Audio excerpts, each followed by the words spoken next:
Di video kali ini kita akan membahas film Korea yang berjudul Human Intelligence yang rilis pada tahun 2026.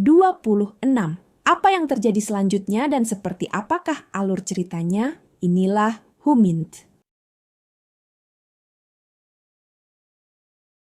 Kisah bermula di sebuah kota fiktif di Asia Tenggara bernama Mahador. Seorang pria Korea Selatan bernama Zo mendatangi sebuah lokalisasi untuk menemui seorang wanita penghibur asal Korea Utara bernama Kim Sorin.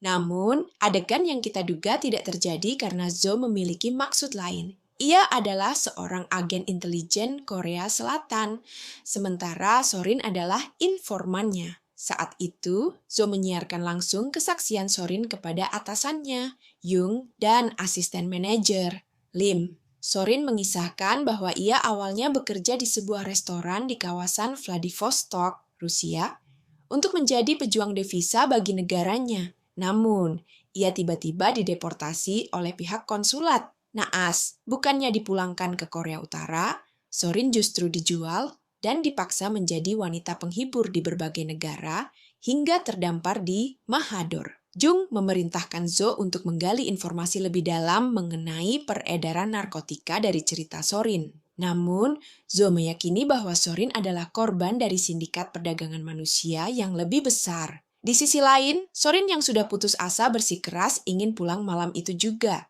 Teriakan Sorin memicu kecurigaan si Boncel, Germo setempat, dan anak buahnya. Saat si Boncel hendak menyuntikkan narkotika dosis tinggi untuk membungkam Sorin, Zo terpaksa melepas penyamarannya dan melakukan aksi heroik demi menyelamatkan informannya tersebut. Zo membawa Sorin ke safe house milik intelijen Korea Selatan. Jung dan Lim berupaya menyelamatkannya, namun takdir berkata lain. Sorin meninggal dunia. Zo sangat menyesal karena gagal memenuhi janji untuk memulangkan Sorin ke keluarganya. Namun, Jung mengingatkan agar Zo tidak melibatkan emosi pribadi karena bagi mereka, informan hanyalah alat untuk mengumpulkan informasi. Inilah esensi dari Humint, Human Intelligence. Kisah berlanjut di Seoul, di mana Jung melaporkan adanya jaringan narkotika internasional yang melibatkan Korea Selatan, Korea Utara, dan Rusia. Zo menduga mafia Rusia bernama Alexei adalah dalangnya yang bekerja sama dengan konsulat Korea Utara dalam praktik perdagangan manusia. Untuk membuktikannya, Zo dikirim ke Vladivostok dan mendatangi restoran tempat Sorin dulu bekerja. Di sana, ia disambut oleh seorang wanita bernama Cha Sun-hwa. 5 bulan kemudian di perbatasan Rusia, terungkap bahwa seorang calo yang menjanjikan pelarian bagi wanita Korea Utara ternyata menjual mereka kepada Alexei.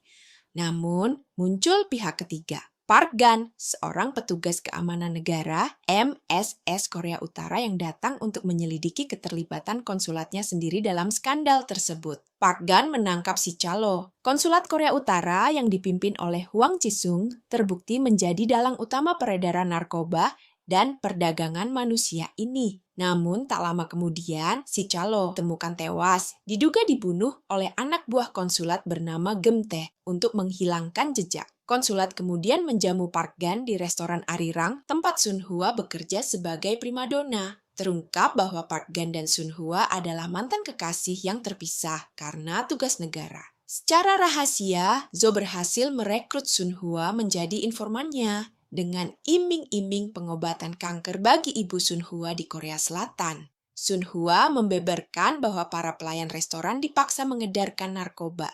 Ia juga menceritakan hilangnya Sorin 5 bulan lalu, yang membuat Zo sadar bahwa dugaannya benar. Namun, posisi Sun-hwa terancam. Konsulat mencurigai hubungannya dengan Park Gan dan menemukan bukti pertemuannya dengan Zo. Sun-hwa ditangkap dan diinterogasi secara psikologis. Terungkaplah masa lalu pahit mereka. Park Gan-lah yang dulu memenjarakan ayah Sun-hwa demi tugas negara, yang memaksa Sun-hwa melarikan diri dan bekerja di Rusia.